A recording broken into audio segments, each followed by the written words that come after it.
పిఠాపురం నియోజకవర్గంలోని అధికార పార్టీ అండదండలతో పలు ప్రాంతాల్లో మట్టి వ్యాపారం విచ్చలవిడిగా కొనసాగుతోంది.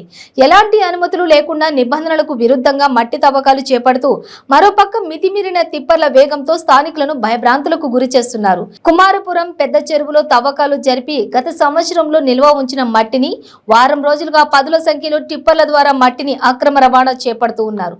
పగలు రాత్రి అని తేడా లేకుండా మట్టిని టిప్పర్లలో లోడ్ చేయించి మితిమీరిన వేగంతో వెళ్లడంతో ఇళ్లలో దుమ్ము ధూళి చేరడమే కాకుండా ఇంట్లోకి అదురు రావడంతో భయాందోళనకు గురవుతున్నామని స్థానిక మహిళలు ఆవేదన వ్యక్తం చేస్తున్నారు.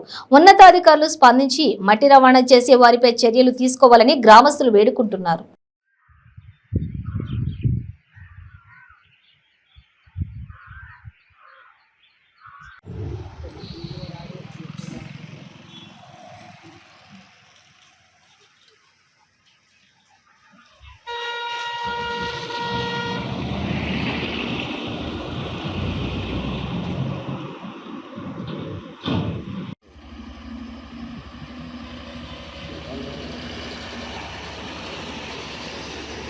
మట్టిది